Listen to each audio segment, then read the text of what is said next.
nesse exato momento, são conceitos desenvolvidos por Marshall. Em um segundo momento, a gente vai conversar muito sobre John Higgs. Então, inicialmente, eu gostaria de agradecer aqui ao professor José Porfírio da Silva pela essa contribuição que ele está dando aqui para a gente no curso de Microeconomia 1. Mais uma vez, agradecer ao professor Carlos Estevam pela contribuição que ele deu na semana passada, que foi muito rico. Eu acho que esse tipo de atividade, ela só engrandece ao curso de microeconomia, engrandece aos professores envolvidos e, acima de tudo, gera uma externalidade extremamente positiva a todos os alunos. Professor Porfírio, mais uma vez, nossos agradecimentos. Sinta-se à vontade aí para a sua palestra. Destacando que a gente está gravando aqui, o professor Porfírio também está gravando no YouTube, e aqueles que não puderem assistir, vai ficar aqui no Classroom da turma de microeconomia. Professor Porfírio, a turma é sua, sinta-se à vontade.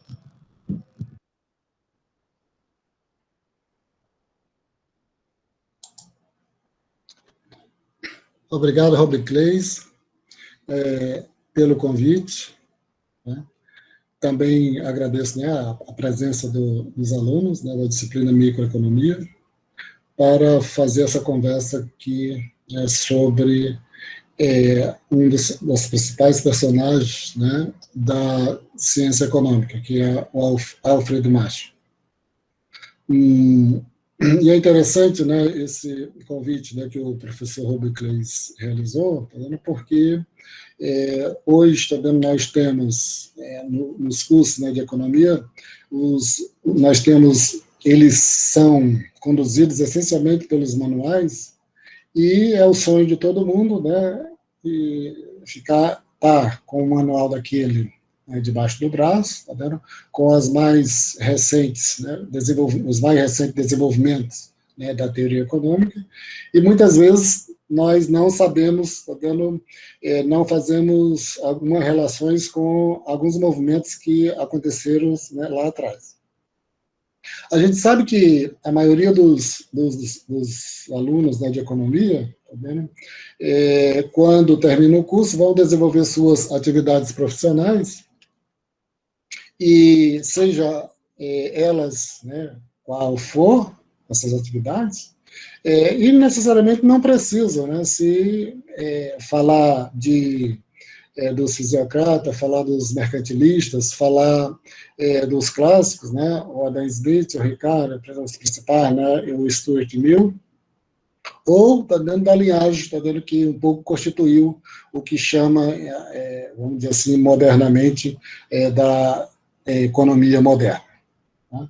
Da mesma forma que um profissional, tá, da física, tá entendendo, possa desenvolver suas atividades sem falar, tá entendendo, em Newton, né, se tratar só das questões, né, do desenvolvimento teórico moderno, talvez, tá vendo, muitos profissionais de economia não precisam, tá vendo, por vários motivos, tá vendo, por não ter acesso, conversar, tá vendo, sobre esses autores lá de trás. Eu vou fazer aqui uma fala de no máximo, né, 30, 35 minutos, tá vendo? Se chegar a 40, o professor vai chamar a atenção.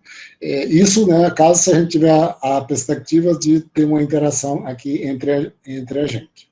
Tá? Então, o Marshall, ele é da ciência econômica do século XIX, né, logo após, né, dos desenvolvimentos, né, dos autores denominados de clássicos, para nós aqui, para os livros, né, de história do pensamento econômico. Logo depois do Adam Smith, depois do Ricardo, e pelo um outro caminho, né, do Stuart Mill. Tá. E aí, como eu falei, está dando o professor, né, que o professor da disciplina, né, que está dando microeconomia, ele pode muito bem ministrar a disciplina durante um ano, tá, e não falar nenhuma vez sobre Alfred Marshall, tá, e os outros autores, tá vendo, que tiveram influência no desenvolvimento dos conceitos. Tá? Isso não é um problema, tá vendo? Mas, tá vendo, como os os manuais, tá vendo? Eles mencionam muito pouco, às vezes, nota de rodapé, tá vendo?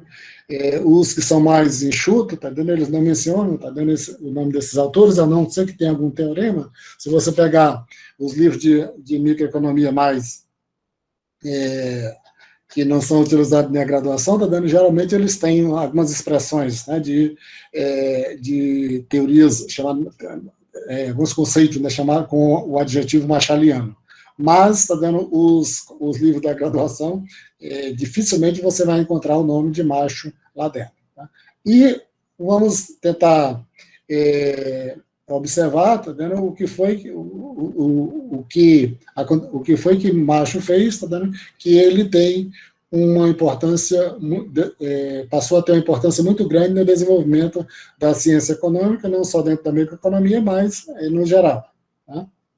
Então, como está colocado aí, vocês estão vendo, ele é um autor que nasceu em Londres, né, ali em 1842, né, e morreu lá em cima, né, na cidade de Cambridge, né, em 1924.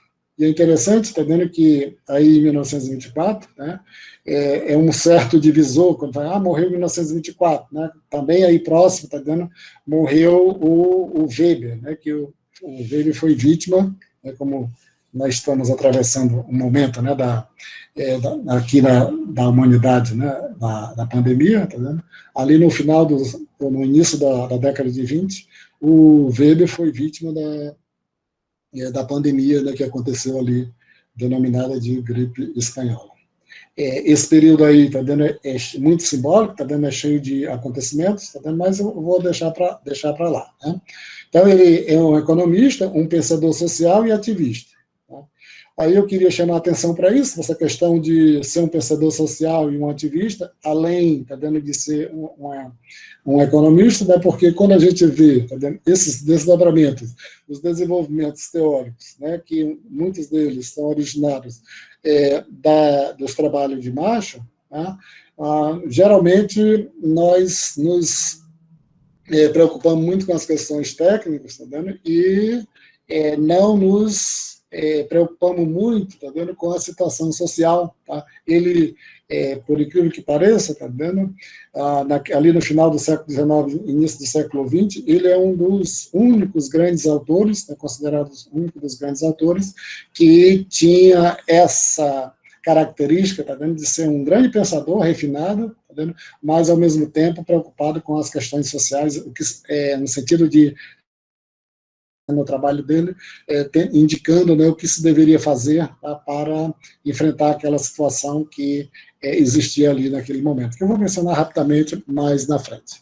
Tá? Então, vou seguindo aqui, espero que essas telas dê para ir conversando com vocês. Tá? A vida dele, né, da formação dele, né, que nós, né, passamos de imediato a invejar, né, e como ele era um londrino, ali um pouco na parte de baixo da Inglaterra, e a família dele era muito ligada à religião, e ele, logo quando nasceu, tá vendo, perceberam que ele era uma pessoa, tá vendo, muito esperta, no sentido de tinha um futuro, era uma criança muito diferenciada.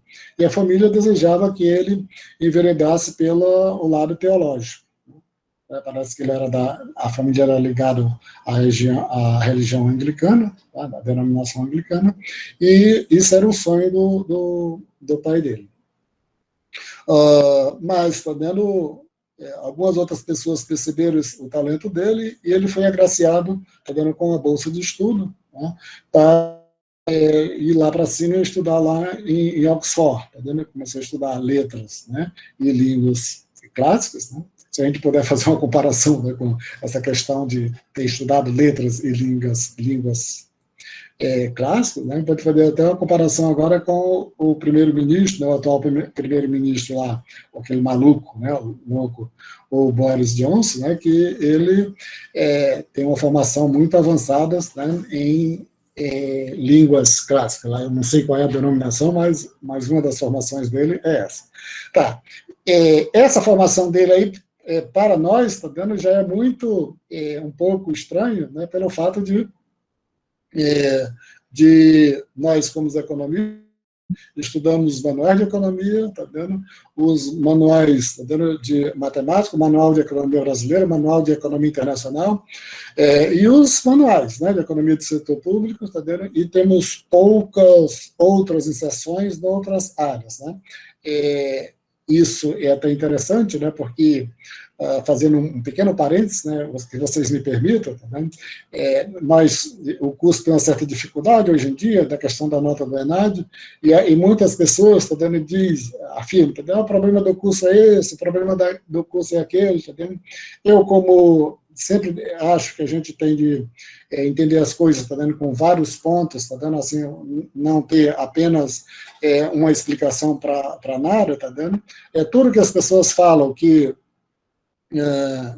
é um dos problemas do nosso curso, tá vendo? Eu acho que faz sentido, né? Mas, tá vendo, eu incluiria também uma certa dificuldade, tá vendo, de ter uma formação mais ampla, tá vendo, para que as pessoas entendessem as coisas com mais sagacidade. Né? Isso tudo facilita, né? Você ter inserções em áreas diferentes, tá vendo? Porque quando a pessoa fala uma coisa, você já consegue compreender, tá vendo, com instrumentos, tá vendo, de outras áreas. Tá? Mas isso, eu vou fechar esse parênteses, tá vendo, e dar sequência, né, aqui, né, da vida dele, né. Ele saiu das letras, né, e das línguas clássicas para estudar matemática e física, tá? Se formou em matemática, tá vendo, quando começou a trabalhar teve um interstício, né, de um problema de crise mental, e isso fez com que ele se afastasse da matemática e da física e fosse para a filosofia, né, discutindo um pouco da questão da epistemologia e metodologia, e um pouco se embrenhando pela questão da filosofia moral, né, um aspecto mais concreto, mais real, tá vendo? E ele deu aula, tá vendo, muitos tempos sobre nessa área de filosofia moral e ética. E aí, claro, tá vendo? Eu coloquei a palavra aí utilitarista, porque lá na frente dessa questão, né, da ideia dele de utilitarismo, tá vendo, que ele pegou de outros autores, ela foi influenciada um pouco por essa formação dele, esse trabalho que ele teve, né, tanto com acadêmico, né, de produzir alguma coisa como dar aula sobre isso. Tá? Quando ele chegou na economia dura, ele já chegou influenciado por isso. Talvez essa seja a razão da preocupação dele, tá vendo, com as questões sociais da sociedade. Chegou, né, quando ele passou, né, esse tempo na área da filosofia, né, na filosofia, trabalhando com lógica, né, com a filosofia moral, com a questão de ética, né, aí ele depois, né, se transferiu, né, para outra universidade, já estava chegando em Cambridge, né, e chegou na área de economia, de ciências econômicas, tá dando esse espírito, tá dando de fazer essa compatibilidade, tá dando entre a economia dura, né, que ele foi um dos grandes representantes, com essa questão moral, né, e é uma das nossas dificuldades que nós temos hoje, né, nós temos até a disciplina, né, de ética, né, na economia, tá? Talvez a gente tenha até dificuldade, tá vendo, a gente precisa para encontrar alguém, tá vendo, que tenha essas inserções desses economistas lá anteriores, tá vendo, para verificar como é que a gente pode trabalhar essa disciplina de uma forma mais ampla possível e para que ela possa ter um sentido dentro da economia. Tá?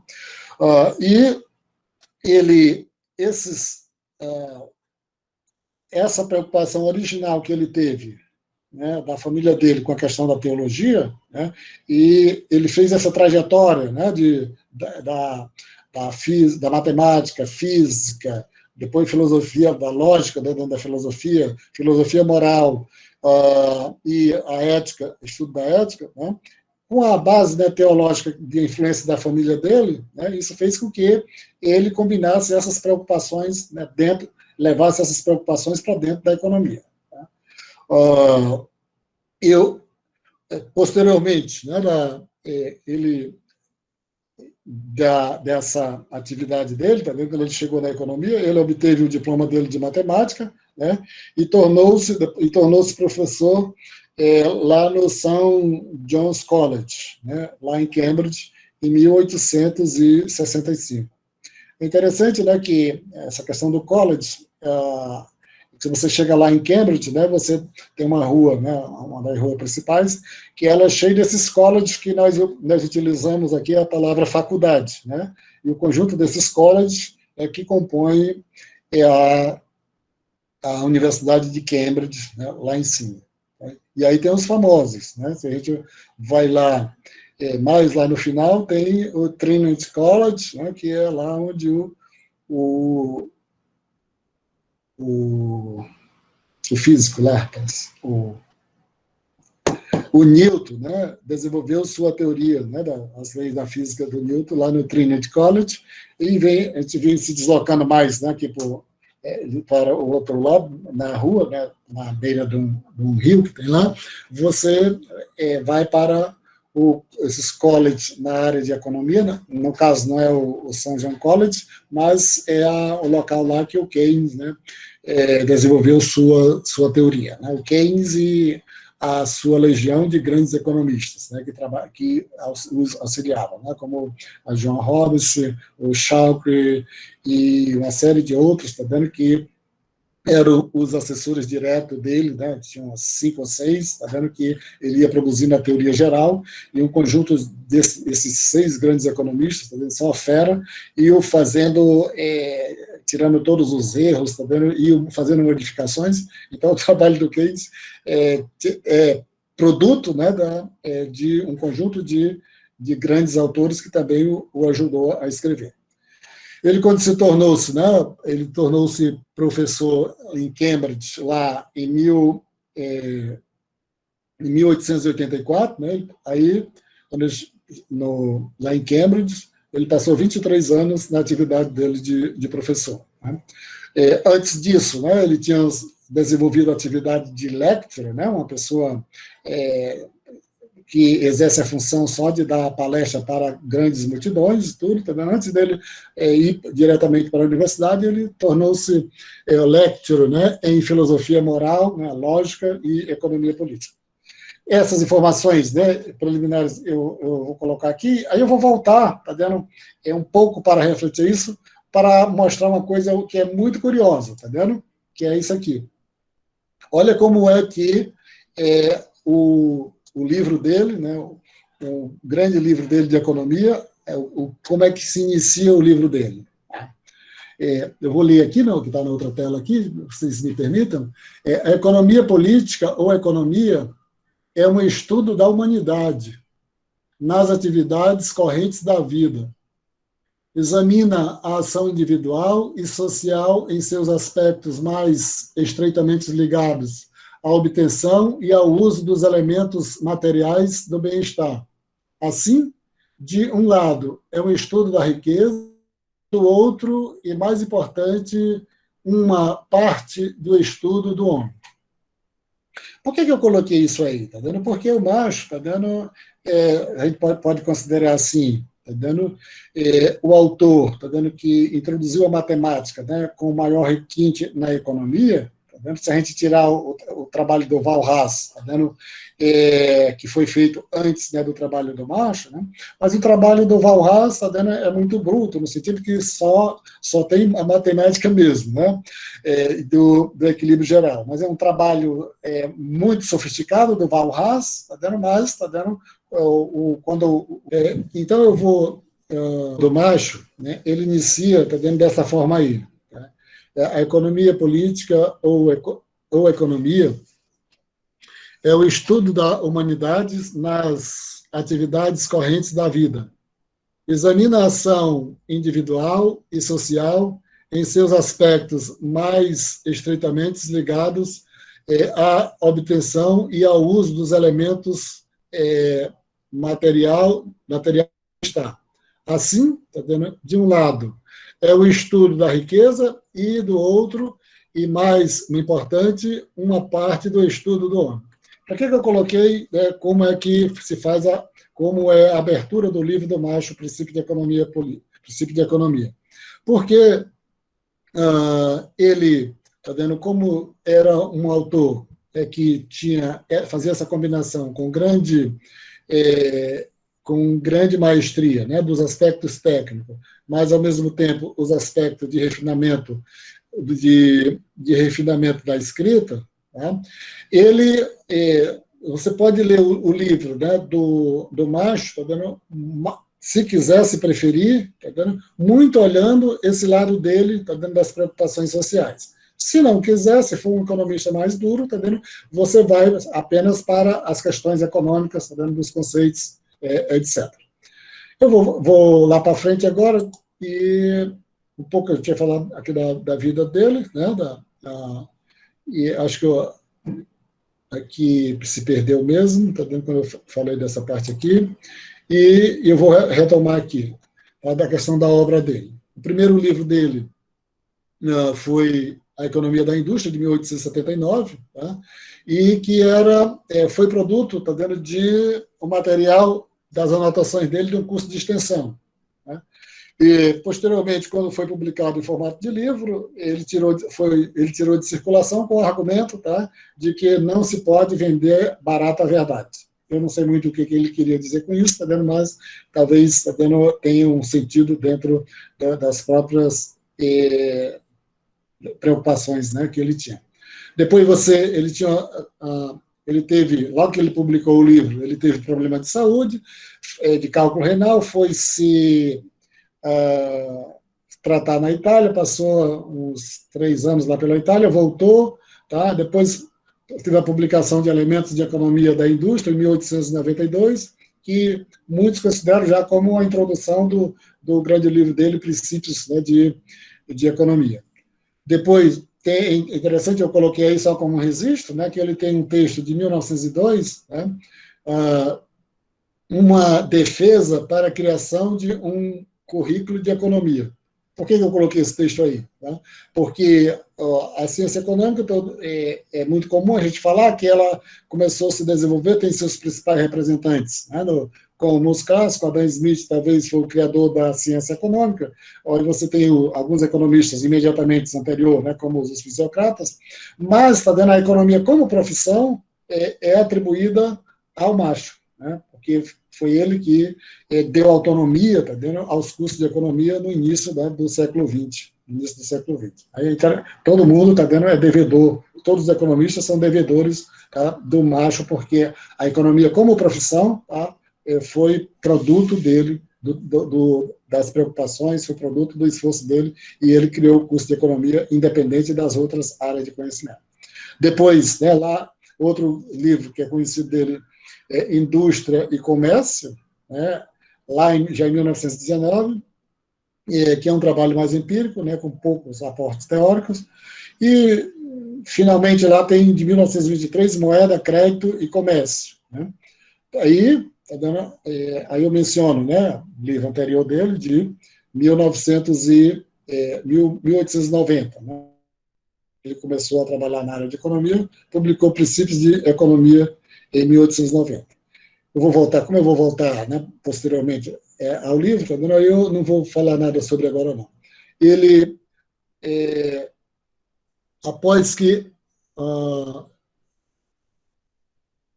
só falar um comentário a respeito, né, que esse livro, né, o grande livro dele, ele passou por mais de 3 décadas como sendo o principal livro de economia, né, do mundo, e está dando o livro, né, que formou, tá vendo, os principais economistas daquele momento, né, como o seu substituto na cátedra lá em Cambridge, né, o Cecil Pigou, e nada mais, nada menos o Keynes, né, que também foi aluno dele, tá vendo, e se formou, né, a partir dos aportes, né,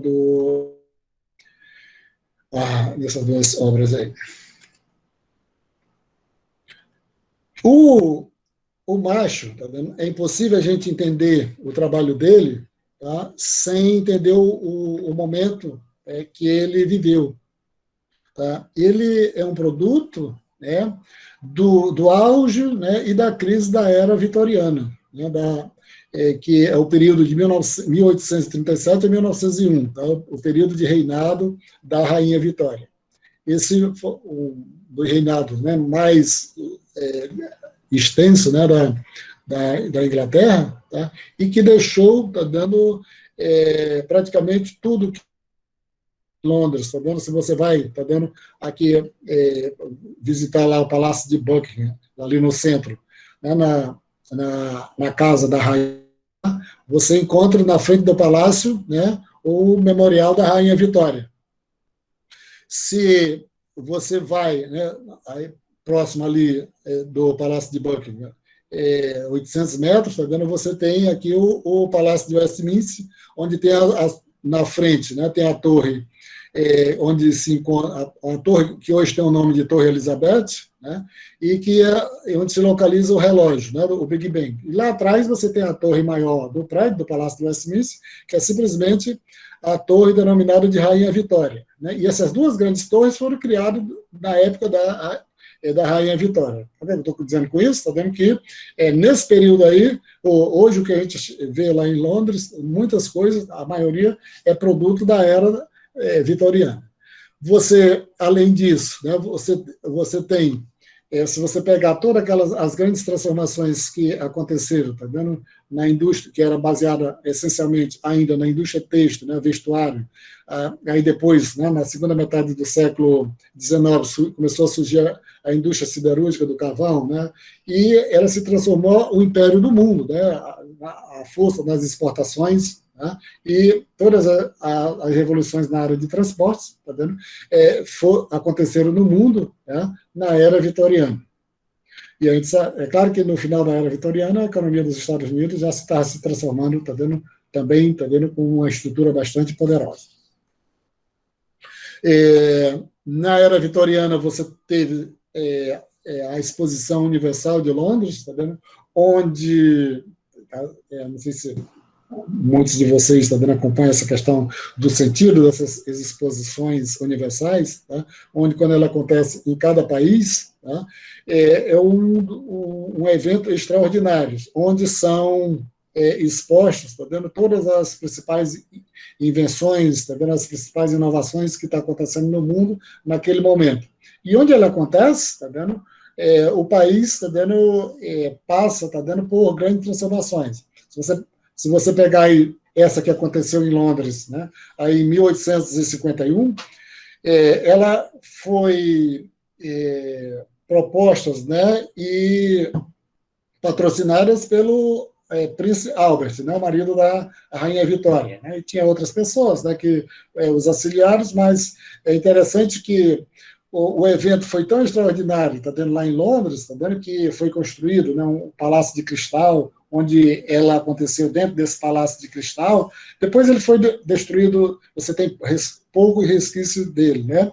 Mas hoje, se você verificar os 6 times que tem na Premier League da Inglaterra, dos 6 times de Londres da Premier League, tá vendo? Um deles é o Crystal Palace, né, que tem como origem, tá vendo, a região ali de onde aconteceu essa feira, né? E o time, né, do Crystal Palace, ele foi originalmente criado pelos vidraceiros, né, como era o Palácio de Cristal, né, todo cercado, as paredes tudo de vidro, né, então esses trabalhadores que lidavam com os vidros criaram esse time, e hoje, se você pegar os 6 times, eu não sei dizer de qual, né, quais são os 6 times que faz parte da Premier League, né, mas é o Tottenham, o Chelsea, o Arsenal, o Crystal Palace e o Fulham, acho que é esse. E a força que teve aí.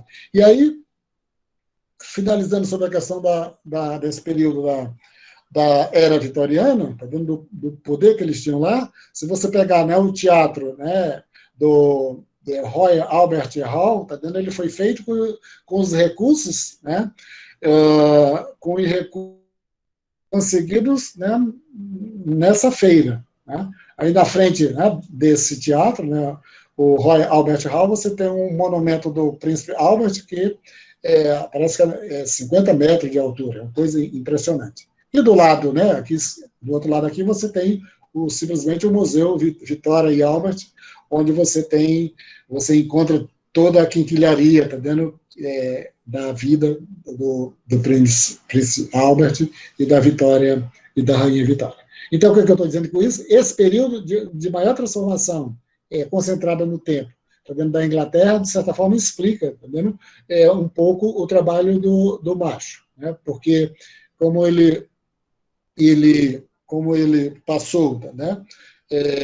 Ele publicou o trabalho dele ali no final do século XIX, né? Era ali naquele momento, um pouco já nas últimas duas décadas da era vitoriana, que você tinha uma crítica muito grande, né? Dentro do campo da teoria econômica, por um lado, e também, tá vendo, dos problemas sociais, tá vendo, que aquele mundo enfrentava naquele momento. Né? Por que eu estou dizendo com isso? Tá vendo que a teoria econômica não se preocupava ali naquele momento com as questões sociais. Você pode pegar a leitura dos mercantilistas, depois os fisiocratas, depois na metade do século XVIII, né, os clássicos, e durante boa parte do século XIX, tá vendo? Todos esses grandes autores que você vai mencionar, nenhum, tá vendo, tinha essa preocupação com a questão social, né? Você tinha graves problemas sociais, no entanto, tá vendo, a economia passava longe disso. Onde era que você encontrava o registro dessas questões sociais? Tá? Nos livros de literatura, né? Se você pegar os livros do Charles Dickens, né?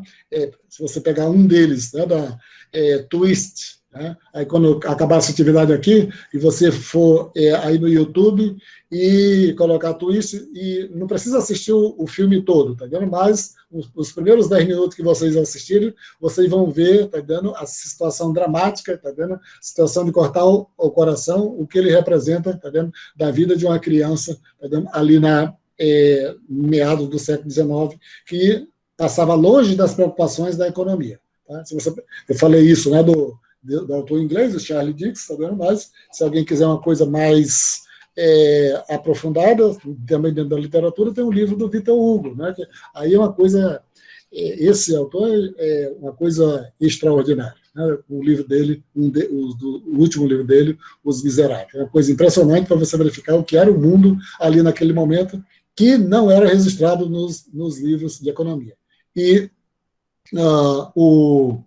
o Macho, tá vendo, é produto disso, tá vendo, por isso um pouco que ele veio, quando ele fez, né, desenvolver a atividade dele, ele conseguiu combinar essa preocupação, né, de fazer a síntese da ciência econômica, mas, ao mesmo tempo, inserir ali dentro as preocupações sociais. Então, como ele é produto disso, o que foi que ele encontrou dentro da economia? De um lado, ele encontrou a síntese do Stuart Mill, né, a síntese da economia clássica. Tá? O Stuart Mill já era um autor clássico, tá? Mas já era um autor utilitarista. E fez no seu livro, né, ali naquele momento, né, alguns anos antes do trabalho do Macho, tá? Ele representava a maior síntese que tinha, tá vendo? Pelo um caminho diferente, tá? Sobre a economia clássica, né? Incorporando essa questão, tá? Modificando um pouco, né? Revisando o utilitarismo. Como era um autor muito liberal, né? O Stuart Mill, e o livro dele era muito árido, tá vendo? Assim, não tem matemática e tudo, tá vendo? Mas é muito árido, né, pelo fato de ser muito sofisticado na questão de compatibilizar a questão do utilitarismo com a síntese, né, dos autores clássicos. Né? Ele pegou o que os autores clássicos tinham feito e adaptou, tá vendo, a proposta dele. E por outro lado, tá vendo, o Macho, tá vendo, do tempo da síntese do Mill, realmente ele já tinha tido o trabalho, tá vendo, de três, né, os outros três autores, que eram o Walras, o Jevons e o Menjo, né, um austríaco, um inglês, né, e o outro eu não sei dizer, acho que era alemão, Menjo, não sei se era alemão.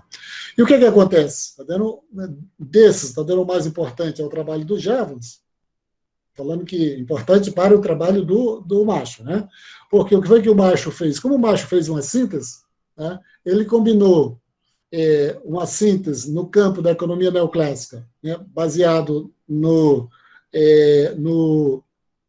na análise marginal baseada no utilitarismo, foi que ele pegou. Tá? Ele pegou o que tinha feito, né, os autores considerados ali marginalistas, né, o Walras, o Jevons e o Menjo, né, e um pouco, tá dizendo, só que eu não vou nem para o extremo, tá vendo, do Jevons, da forma que ele procura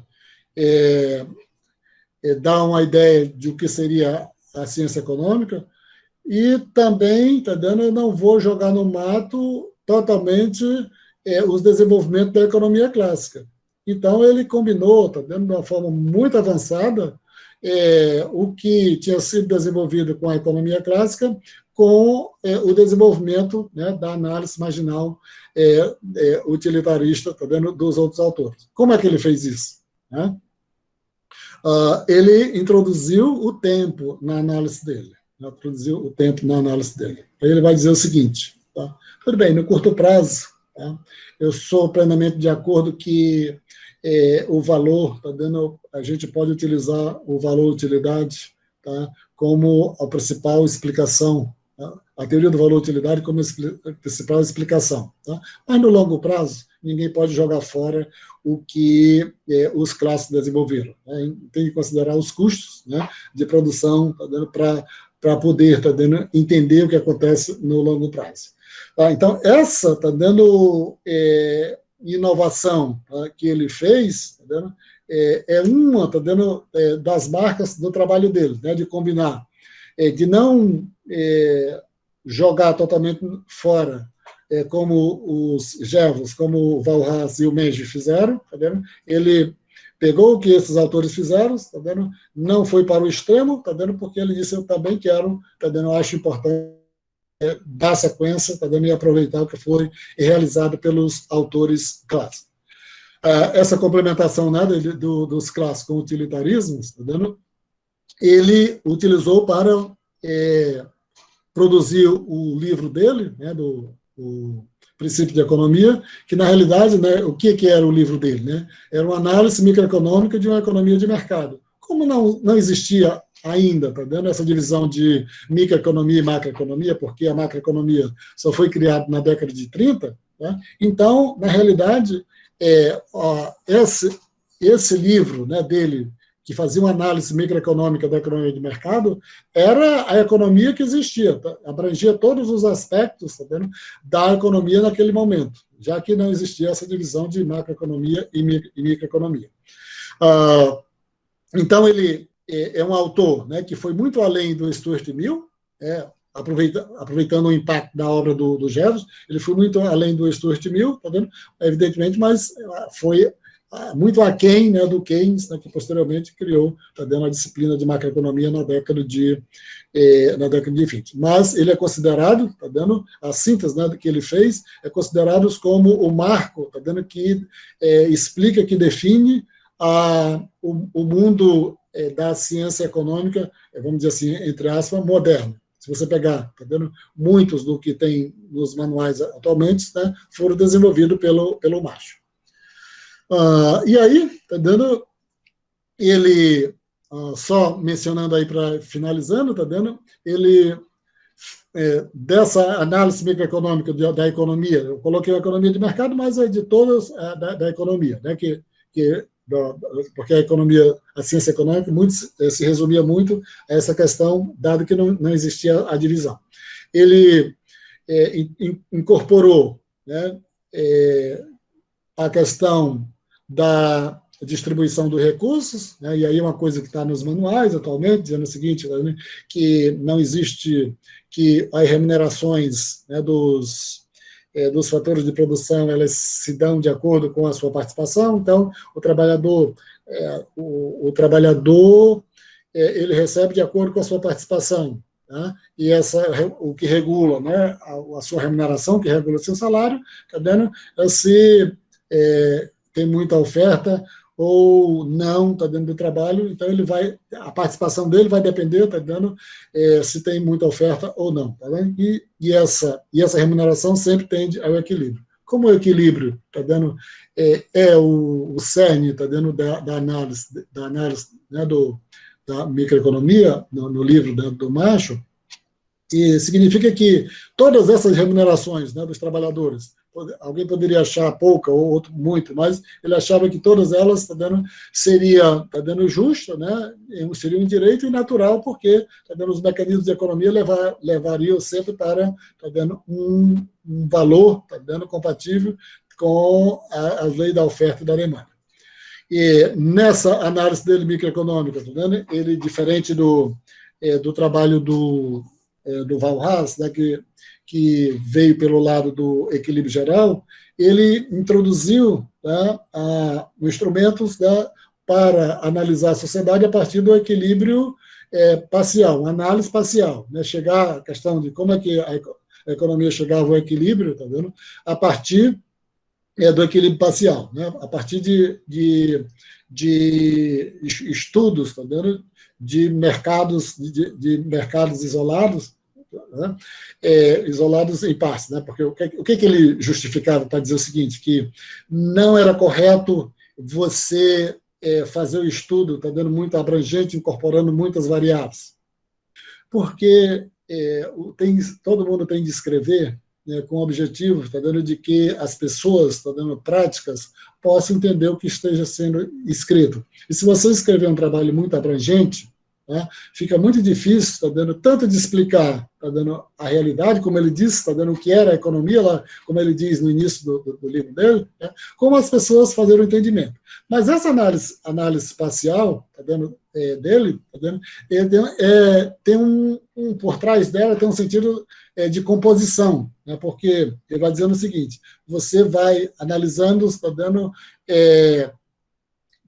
as questões de forma parcial, mas você vai paulatinamente, fazendo análises sucessivas, no sentido de que você vai compondo várias análises parciais para poder você entender os fenômenos maiores. Né? Você não pode fazer, que ele dizia, seguir o exagero das economias clássicas dedutivas, que davam grandes explicações para os fenômenos, e que isso aí, para ele, não era correto, porque um pouco se distanciava da realidade, por um lado, né, e por outro lado,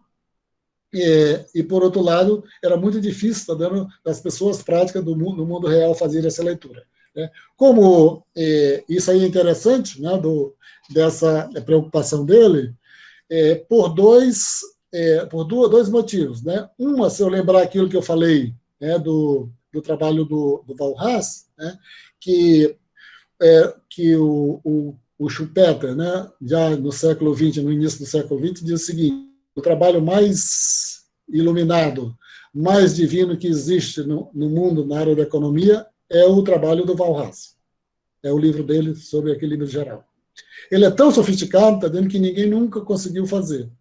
No entanto, ele não dá conta de explicar, o mundo. E eu me arrogo, na condição, de fazer um trabalho que possa, explicar o mundo. Então, o Keynes não, o Schumpeter, dá uma explicação para justificar essa grande pretensão dele, que ele nunca conseguiu alcançar, de publicar uma explicação abrangente da sociedade, né, a partir dessa observação que ele faz do livro do Walras. É um livro sofisticadíssimo, no entanto, ele não serve para explicar o mundo real.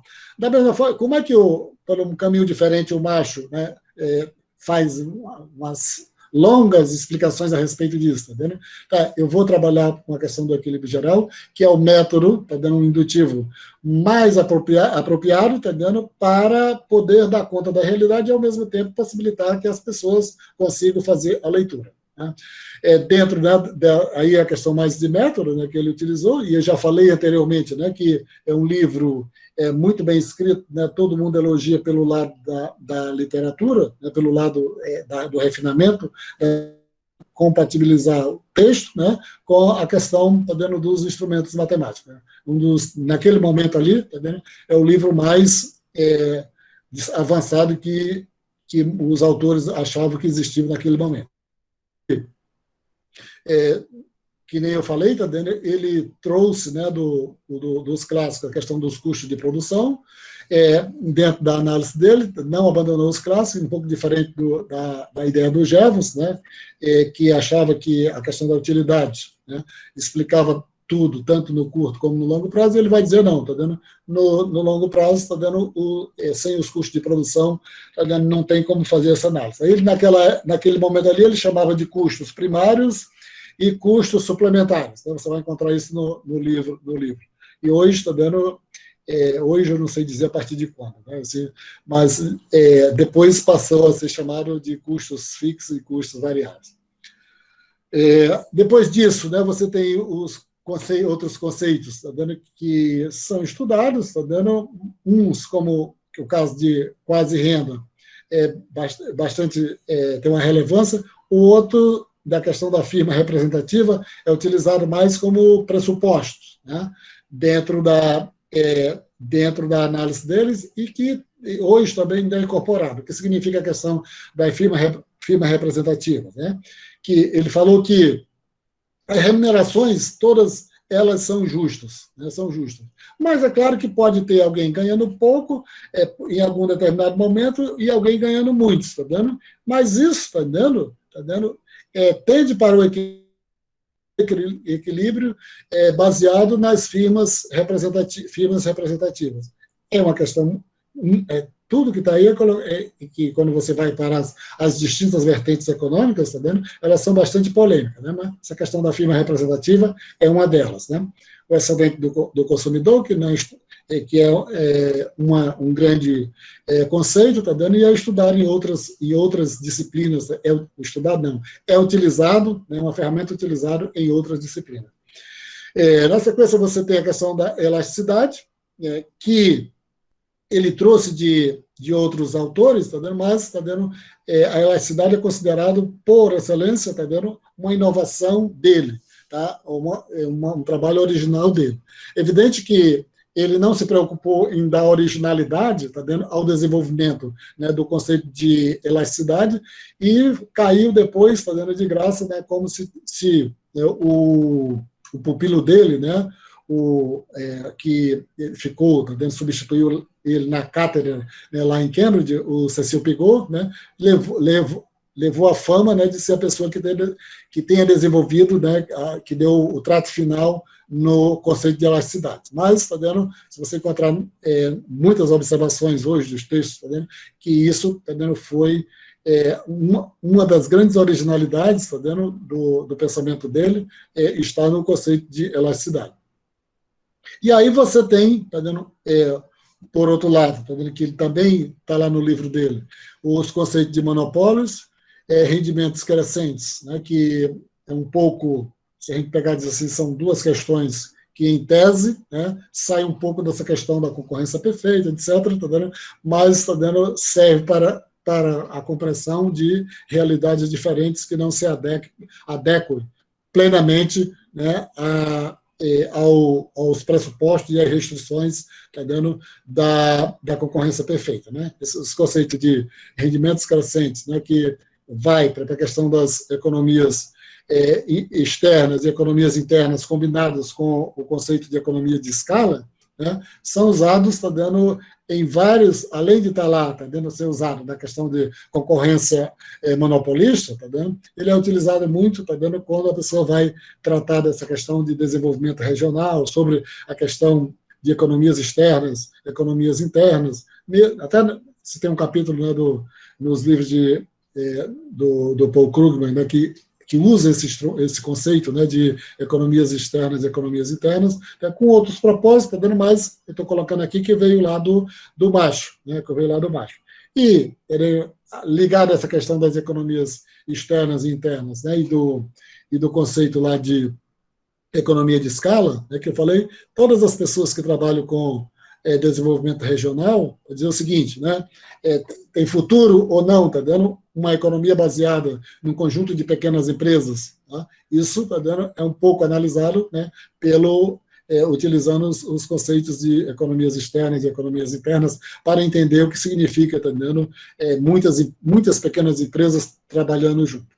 Tá? Então, eu queria colocar nesse sentido, tá dando a importância que ele teve, tá dando para fazer uma síntese, tá dando, e que ele fez um trabalho que passou a ser utilizado, tá dando por mais de 30 anos, como livro-texto de economia, tá dando que formou, tá dando muitos economistas e que posteriormente, né, passou a ser superados porque, vamos dizer assim, os dois livros-textos mais longínquos que nós conhecemos é esse do Macho, né? Nenhum é da nossa época, e o do Samuels, né? Que também durou muito mais longo do que o do Macho, né? Que durou um pouco mais de 3 décadas. O do Paul Samuels, o livro dele de economia, passou, né, quase 4 décadas como o livro principal, o manual de economia, em todas as universidades do mundo. A questão do livro do Macho ainda tem esse porém, porque era basicamente Estados Unidos, ou basicamente a Inglaterra, né, alguns países ali da Europa, e chegando lá nos Estados Unidos. Mas o livro do Samuels mais recente, né, a partir da década de 40 para cá, que passou 40 anos como principal livro, ele foi usado mundialmente. Esses são os dois principais livros, né, de vida mais longa que nós temos na economia utilizado como livro-texto. Tá? Então, como eu falei no início, a gente pode, né, estudar economia, sem, evidentemente, ler, sem ter consultado esses autores, né, neoclássico, né, em clássico, etc. Mas se você verificar, que a gente pode entender muitas das discussões de hoje, tá? Muitos dos problemas que nós enfrentamos hoje são as mesmas questões que esses autores enfrentavam lá naquele momento. Muitas questões que eles enfrentavam lá naquele momento. Então, era esses que eu queria falar. Não sei se ainda estou logado aqui, aí eu vou voltar aqui para a tela. Era isso, Rubiclin. Muito obrigado, professor Porfírio. A conferência foi muito boa.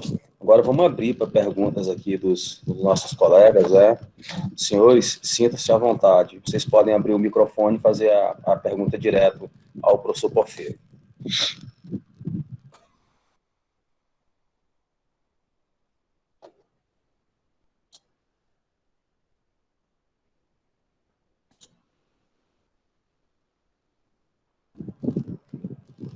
Não se envergonhe, sinta-se à vontade, viu? Só abrir o microfone e fazer a pergunta.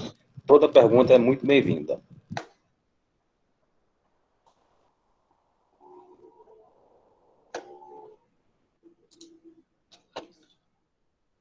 E eu vim aqui para o FAC para a conexão não cair, né? Essa internet aqui do Acre é fogo. É porque a conexão na UFAC tá bombando de boa, né? Pouca gente. Professor, está me ouvindo?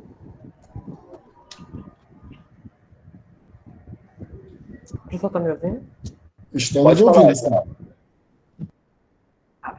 Em relação à elasticidade que o senhor falou, o senhor disse que ele tinha apresentado uma teoria que vinha dos clássicos, mas também que ele tinha a originalidade dele em relação à elasticidade. O senhor poderia falar mais um pouco sobre isso? Sobre essa questão do que ele avançou do Cournot, tá vendo? Aí, como eu nunca li o Cournot, tá vendo? Eu não tenho a mínima ideia do que foi que ele, tá vendo, aperfeiçoou. Tá? Talvez em alguns livros de microeconomia, que eu não tenho certeza, possam, tá vendo, dar essa explicação. Mas eu realmente nunca li nada do Cournot, assim, nem um livro, nem nada. Eu não teria a mínima ideia do o que é colocado. Se você pegar em todas as literaturas, está vendo aqui, ele pegou o que já estava, né, lá no Cournot e aperfeiçoou, está vendo, colocando como os traços fundamentais daquilo que é utilizado hoje, né, com alguns aperfeiçoamentos. Muito obrigado, Reginaldo. Entendi, obrigado. O Pedro Lucas está perguntando aí sobre um livro, Porfírio. Será que é o Deixa eu não tô, é no chat, é? É no chat. Deixa eu ver aqui. Diz aí, lê para mim o que ele está dizendo. Professor, pode repetir o nome do livro dele, por gentileza? Diga aí qual o livro dele. Pergunta aí, Rodrigues, qual é o livro dele. Qual é o livro, ô Pedro? Não, o autor. É o Samuelson?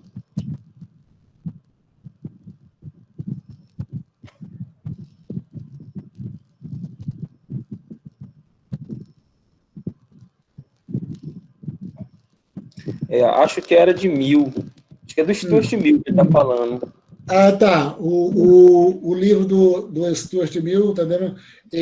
O título dele preciso, eu não sei. Né? Se eu estivesse lá em casa, eu olhava para a estante e já eu veria. Como eu não estou em casa, tá vendo? Mas eu posso até rapidamente aqui e olhar para você. Tá? Então, só para repetir, o título do livro do Macho é Princípios de Economia. O manual do Samuelson só tem o nome de Economia, né? E o livro do Mill é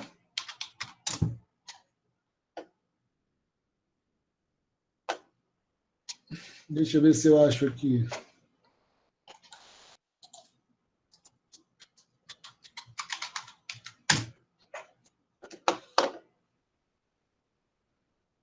Princípios de Economia.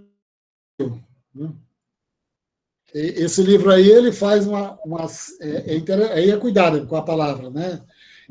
Diferente da síntese do Macho. Ele faz uma síntese, tá vendo, do pensamento neoclássico, e ele é considerado um autor clássico, o Mill faz uma síntese do pensamento clássico, mas tá vendo, com um aporte já da utilidade. Né? Só para fazer essa observação. Então, ele é considerado clássico, naquele momento, é um livro mais avançado que tinha sobre a economia clássica, né, que pegou lá os trabalhos do Adam Smith e do Ricardo, mas incorporou a questão, tá vendo, da utilidade, uma utilidade diferente da utilidade do Bentham. Tá? Não era utilizando ipsiliteris, tá vendo, o conceito de utilidade do Bentham, não. Ele fez uma adaptação, né, para os interesses dele. Não sei se era isso que o rapaz tinha perguntado. Bom, senhores, vamos lá. Sintam-se à vontade, microfone aberto.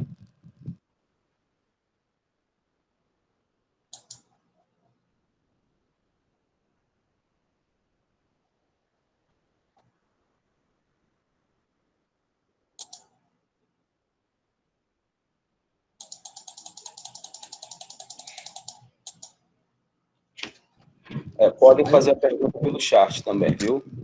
Mas isso era dia de cair essa conexão?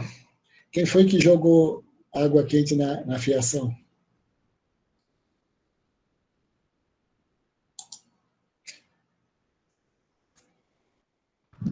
Ninguém consegue falar.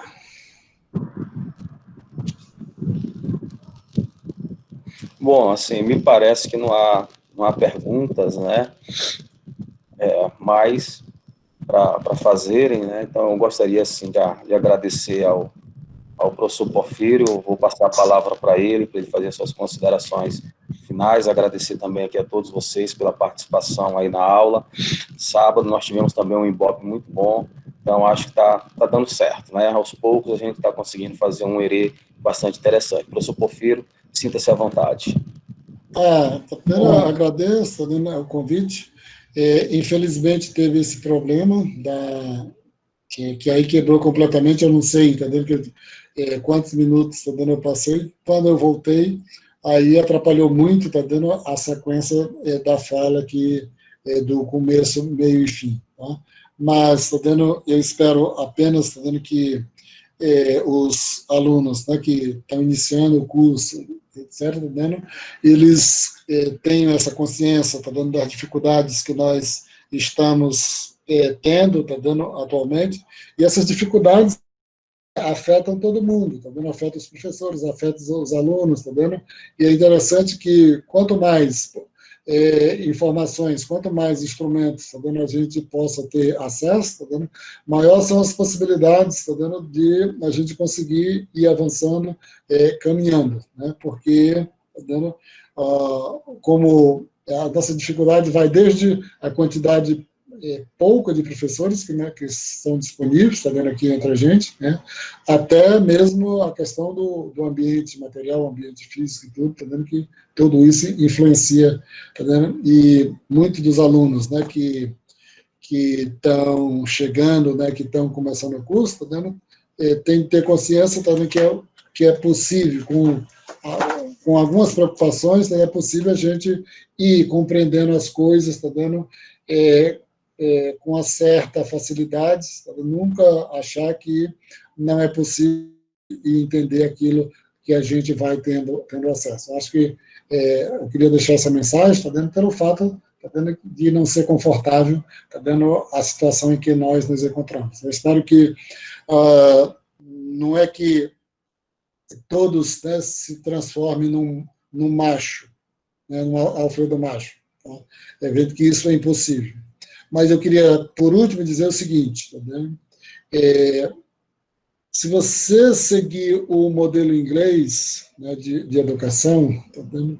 É muito legal que vocês, tá vendo, nas férias, tá vendo? Vocês peguem um autor da preferência de vocês, tá vendo?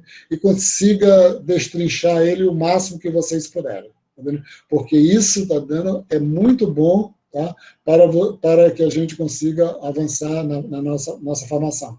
E não precisa ser o macho, né? Você, o professor de microeconomia ou os outros professores, tá vendo, pode indicar autores, tá vendo, dos últimos 40 anos, dos últimos 50 anos, tá vendo, e que necessariamente, tá vendo, vocês terão uma boa oportunidade de avançar, tá vendo? É claro que cada preferência, tá? Mas se você pegar lá para trás, tá vendo, aí eu diria o seguinte, tá vendo, da lista que tem para trás. Você tem o Keynes, você tem o Marshall, você tem o Stuart Mill, você tem o Jevons, tá vendo? Embora que esse radicalismo dele, tá vendo, que nem o próprio Marshall seguiu, mas dos três lá, né, de Jevons, Menge e Walras, tá vendo? É um que tinha a questão teórica mais avançada. Aí você vai para trás, tá vendo? Tem o Adam Smith, tem o Ricardo. Então, dessa lista, tá vendo? Você tem o C.C. Pigot, você tem, mesmo que nem o professor Rodrigo Clay falou, tem o Hicks, tá vendo? Etc. Então, você tem um conjunto de autores, tá vendo? Que nas férias, se você puder pegar um deles, tá vendo? Dizer, olha, eu li muita coisa desse autor. Para que você faz isso? Né? Você vai ter microeconomia 1, 2 e 3. Aí, li muito desse. É uma maneira de você chegar na disciplina e tentar, tá dando, dar um empurrão, uma motivação para que essas coisas, tá dando, façam com que vocês, tá dando, não se sintam, tá dando, aos problemas reais, né, que nós vivemos, as questões teóricas, tá dando, que é a própria satisfação de vocês, né, a própria satisfação de vocês, porque nada melhor do que a gente lê um autor desse, né, como o Marshall, né, e naquela época todos os conceitos dele são bastante polêmicos, é evidente, porque principalmente escreveu em 1890, passou 9 anos escrevendo o livro, depois passou, tá dando 20 e poucos anos mexendo, e na última edição lá de 1921, tá dando, colocou a versão final. Então, um texto desse, por mais que tenha coisas, tá vendo, que já foram, tá vendo, que estão colocados de forma muito melhor nos outros textos atualmente, mas é importante você verificar as preocupações que eles tinham, tá vendo, lá naquele momento, que é uma coisa que impressiona. Um autor dessa natureza não tem nenhuma preocupação, tá vendo, com as questões sociais, etc. Era isso, tá vendo? Fiquei triste porque a internet caiu, mas, tá vendo, noutras vezes pode dar certo. Obrigado. Professor, muito obrigado pela sua participação. eu acho que, assim, o ensino remoto emergencial está nos possibilitando a criar condições que nós não tínhamos antes, né? E eu espero que após o ensino remoto emergencial a gente continue a praticar essa sinergia entre colegas nas disciplinas. Todos só temos a ganhar com isso. Ganha o professor, ganha os alunos, ganha o curso, ganha a universidade, ganha a sociedade. Muito obrigado pela sua participação, muito obrigado a você que participou da nossa aula. E lembrando que sábado nós temos aula. Tudo bem, meninos? Muito obrigado. Foi um prazer estar com todos vocês aqui.